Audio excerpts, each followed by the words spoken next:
If you are currently experiencing a behavioral issue of any kind, feel free to email me as I do offer virtual coaching. And if you would like, you can go to my Facebook page and you can see all the reviews that I've had from previous clients.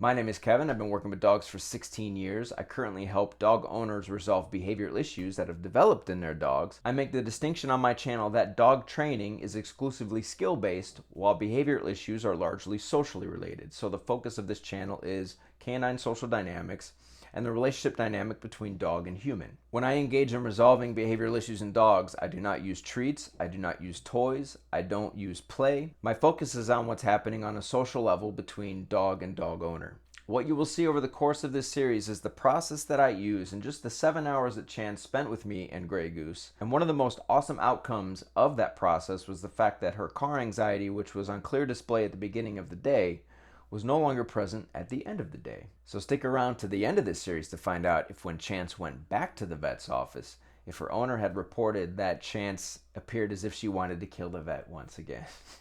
So we have an interesting... I just missed it. Goose actually went to discipline Chance. Now I believe it's over the objects, but Chance took it like a pro.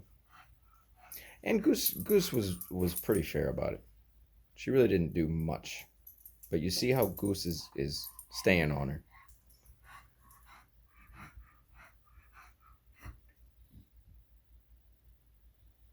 Yeah, Goose is staying on her. Okay. Now, Chance did what she wanted, so Goose walks away.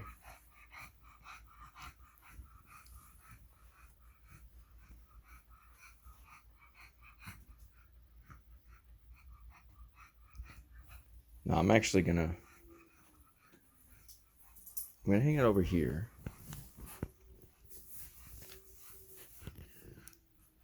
We're gonna let Chance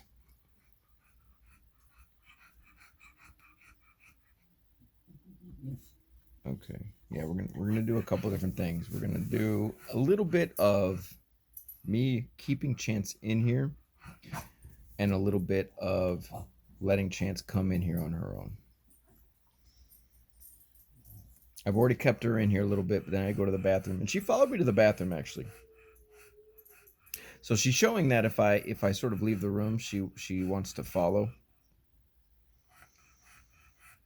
And then she went back to the living room on her own. So I'm going to now, if she hangs out by the okay, good. She's showing that she's willing to come in here. Very good. Well, that's too bright.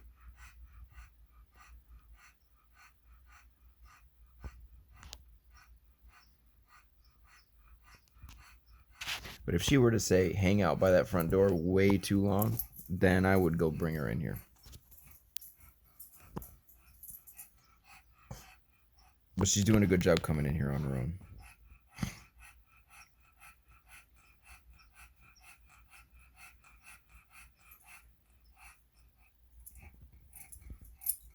Very good. Very good, Chance.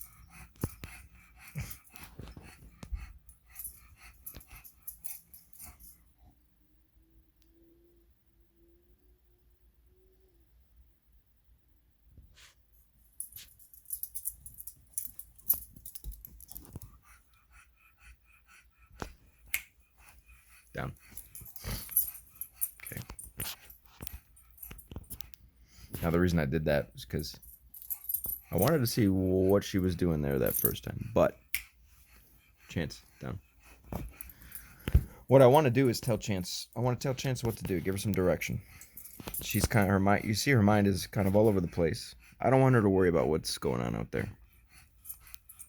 So I just want to let her know what to do here. Otherwise, she's just going to keep pacing back and forth. Otherwise, I need to... At some point, you have to begin to give direction. All right, that will help the dog feel more secure. There you go. So, as soon as she... Okay, it's kids. I figured there must have been something out there. But you can also hear the wind's windy. You can hear the wind too.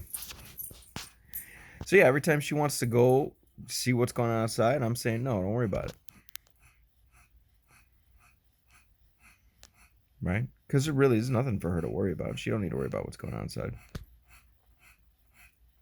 It's not her concern.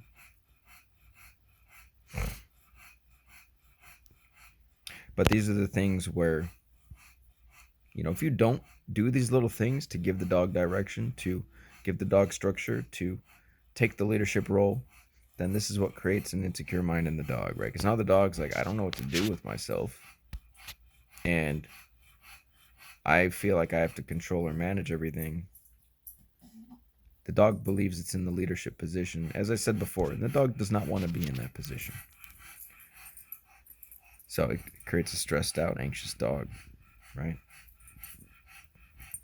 But she expresses that to strangers. When strangers approach, she thinks she has to manage the strangers because it makes her uncomfortable. Because the humans are not telling her that she don't need to worry about it. We're not addressing it in the correct manner. Right, Chance? Yes. Right? Right? I know. Tell me about it.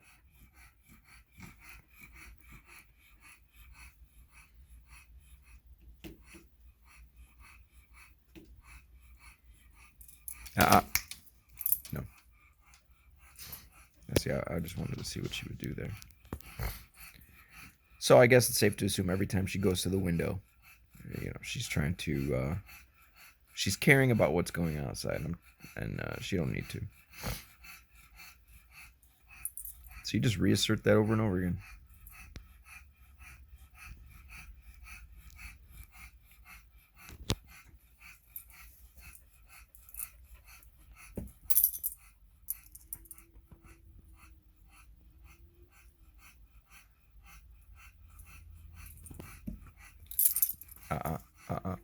No. Down. There you go. See, a lot of this too is, you know, I'm letting her kind of push these limits because I want to see what she's going to do. What is her intent with this? And by understanding her intent, that tells me what to do next.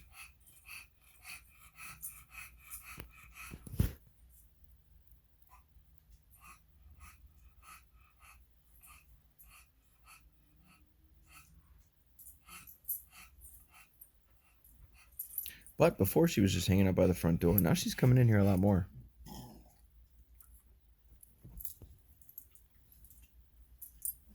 And her tail is not tucked between her legs like it was. She's starting to open up a little bit. She's still a little stressed out. You see she's pacing, panting. But we'll get her there. Shoot, it hasn't even been 2 hours yet.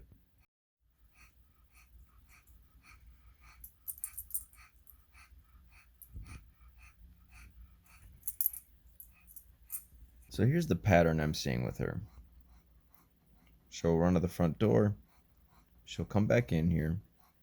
She'll try to jump on the couch. Now, I didn't record it too, but the last time she jumped, she tried to nudge my hand to get me to pet her, right? These little details, they tell me what her pattern is at home, right? So what she's doing, you know, the insecurity and the anxiousness leads her to move around. Then her next course of action, she doesn't like the way it feels. So what does she do? She tries to invade my space. You know, like using me as like a security blanket. And then she'll demand that I give her affection because the affection makes her feel better.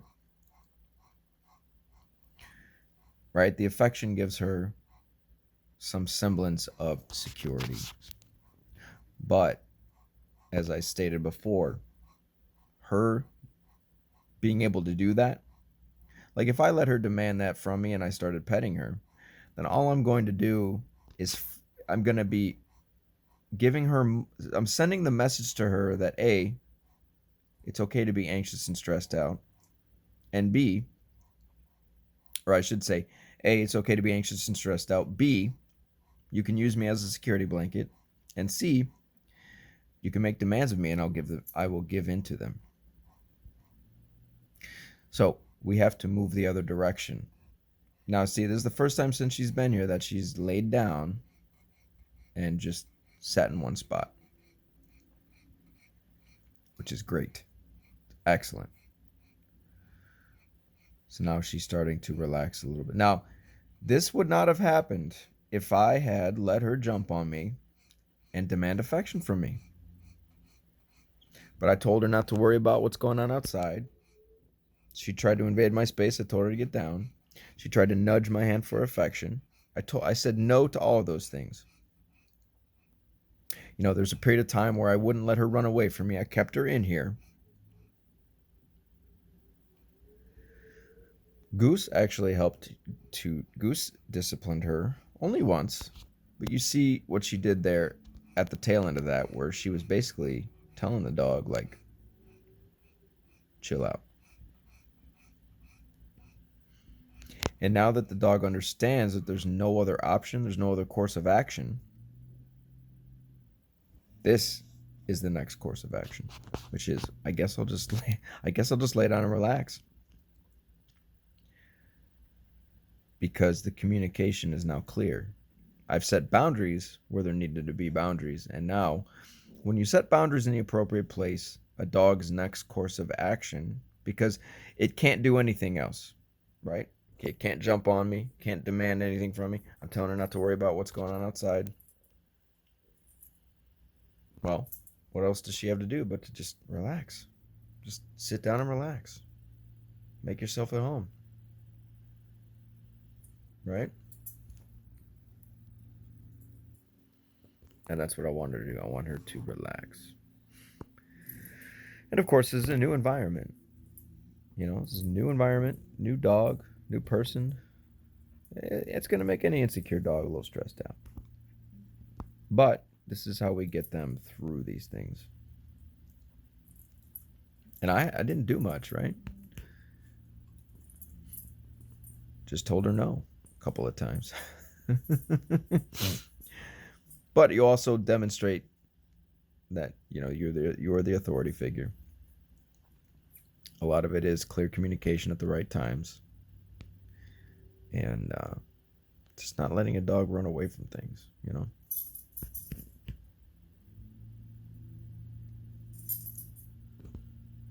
I see, it's like I said, that was the first time she went back there on her own. But now she's by the front door. Let's see if she'll do the pattern again. She's by the front door.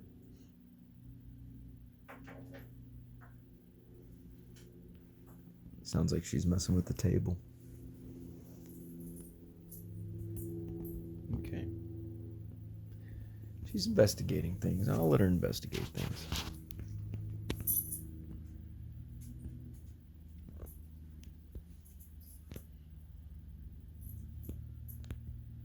Sounds like she's close to the water bowl. Okay, there you are. Now let's see what you do now. Okay. Same pattern. Okay, now she came to me, but she didn't jump on me this time. Very good. See, just like this right here. Okay. So I called Chance over here. She started to invade my space. Get a bit demanding. Goose actually came over here and showed that she did not approve. Which I'm gonna side with you on that one, Goose. Because I was about to tell you to stop, Chance.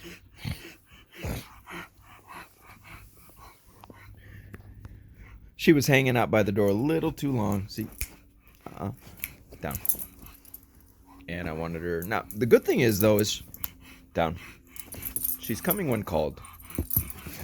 Uh-oh. I'm so sorry, Chance. I'm so sorry. My fault. My fault. Like, when I call her, she comes. Which is really, really good.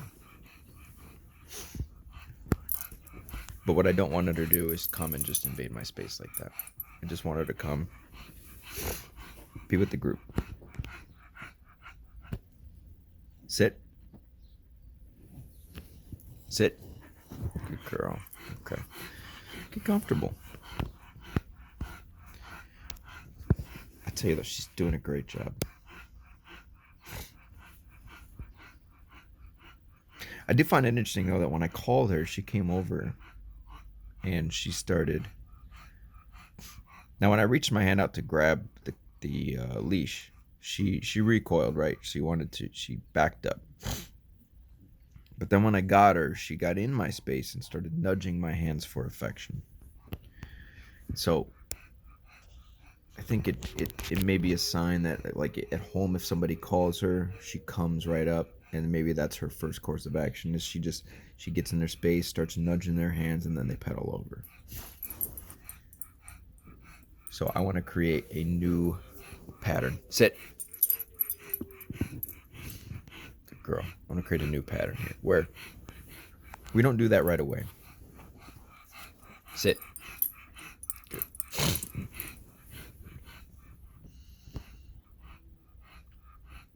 Now what I want her to do is eventually just lay down, right? I want her to sit, get comfortable, just like she was doing over there. Just lay down.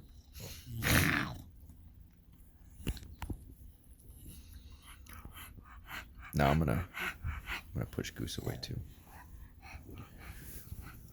There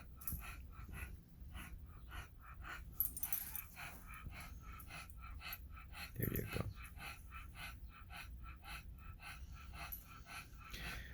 It's all a process, folks. Everything you do with your dog is a process. And there are going to be moments where things are a little messy, where things aren't perfect, where, you know, sometimes you got to make a couple wrong moves to get to the right move. It's all part of the process.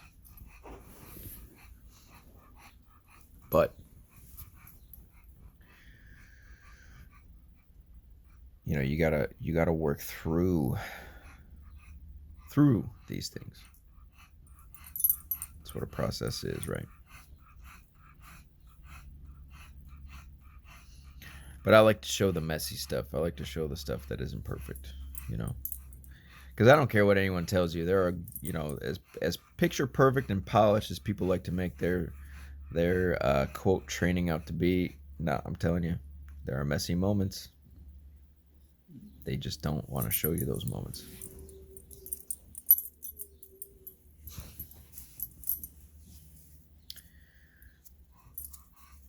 But, you know, a lot can be learned in the mess of things.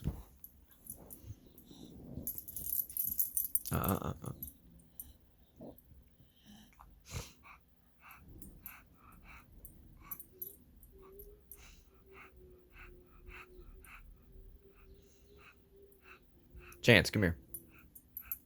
Good girl. Yeah, very good. Nice job. Now, she didn't start nudging my hand right away, so I'm going to give her a little bit. Hey, no. Let's see. I'm going to tell her, back it off, sister. No. See, you don't want them to start getting demanding, though, when you stop. It's always to be on your terms. Yeah, I'm going to give her some affection, but I don't want her to start getting pushy about it. Now, Goose was about to come in and try to compete, and I'm telling her, I blocked her and told her no.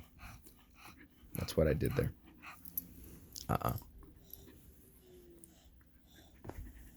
Hey.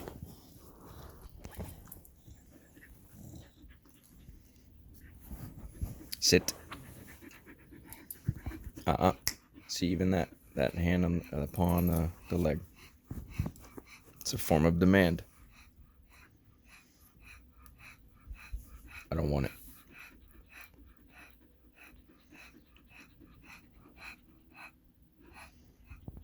See, and Goose was about to discipline her, but I'm telling you no this time, girlfriend.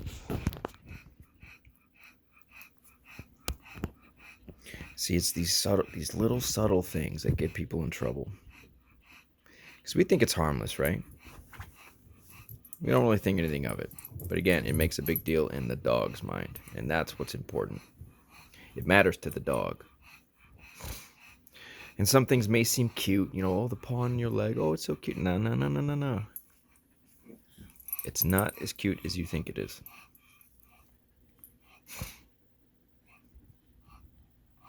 right? There's a reason Goose was about to. There's a reason Goose is about to discipline her, because Goose knows it's not cute. And this is one thing I wanna address too. I want to point out is when you have a dog like Goose. Goose is an excellent filter of understanding the dog or the new dog in the mix. Goose will tell me the truth about a particular dog. Like I said, most of the dogs that come in here, since they got a little chip on their shoulder, the first thing she does is discipline them as soon as they walk in the door. So what is she telling me? She's telling me that that dog is kind of throwing off a little bit of I'm hot shit, and the dog's never been put in its place before. And she's letting that dog know right away that, hey, I'm top dog in this house in terms of the dogs, right? And so when there are moments that Goose feels the need to discipline, there's a reason, right? And those moments will tell you a lot about the reality of what the other dog is doing. You may perceive the dog is doing something, and your perception, how you interpret it, may be incorrect because the dog does not read it that way. So Chance she was I was calling her to me, and she was insisting that I pet her, right? She was continually nudging. I was sending her away, telling her to sit. And then she finally sat, and she stopped trying to nudge or demand affection. So that was the moment where I started petting her. And then she gave me her stomach. So I flipped it so where the affection is now on my terms. You see this nudging? No. No.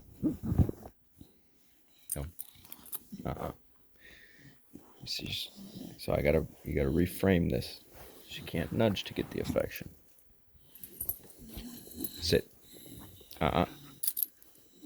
No. No.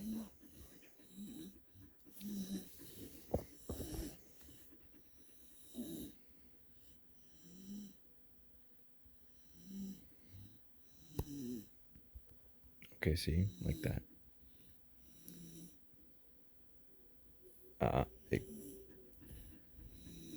Okay, she stopped. So I'll give her some. I'll give her a little bit, right? That's how you reframe it. It doesn't take much, guys. All you need to do is assert the boundary, let the dog know that you're not going to give in to the demand, push them away, and then when they respect the boundary and they no longer make the demand, give them a little bit of time, 30 seconds, a minute. Then you can pet them after that, because now you're doing it on your terms. You're undoing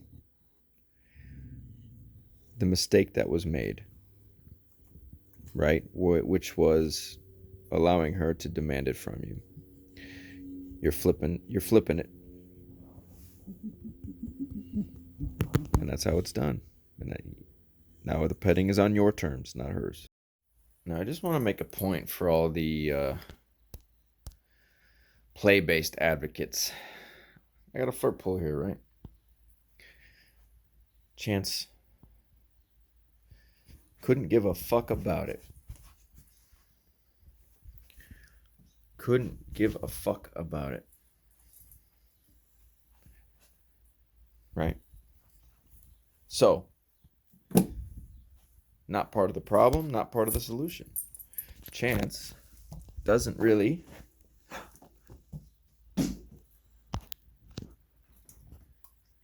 want to chase anything. You'd think a border collie would want to, at the very least, chase something, right? Tap into that herding instinct. Nope. Doesn't care about the ball either. And when I took her and Goose to the park, she didn't care about the tennis ball either. Goose cared more about the tennis ball than Chance does. So the question is, if none of these things, if she doesn't care about any of these things, then is the problem breed specific? To all the people who say, well, it's a border collie, you gotta, she's a working breed, you gotta get her to herd something. Well, I would think using a ball in a particular way, like the herding balls, I doubt she would give two fucks about a herding ball.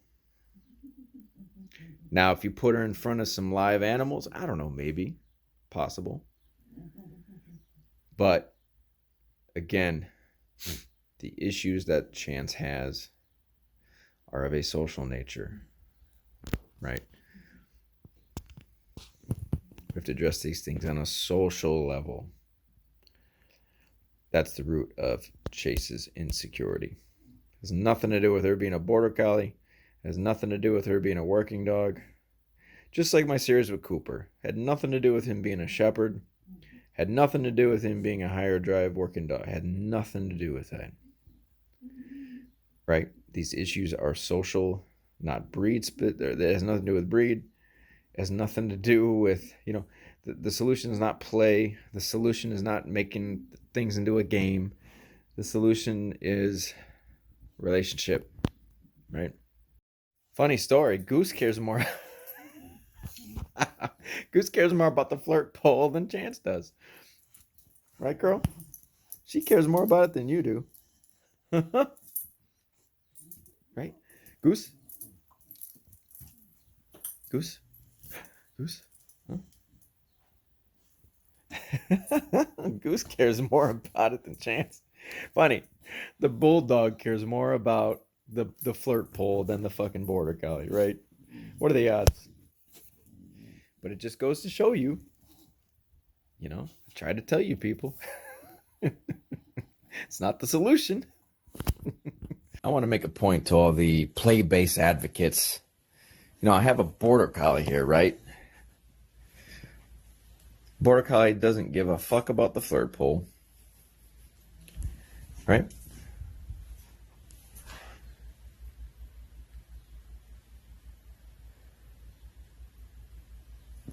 Right? She don't really care about it.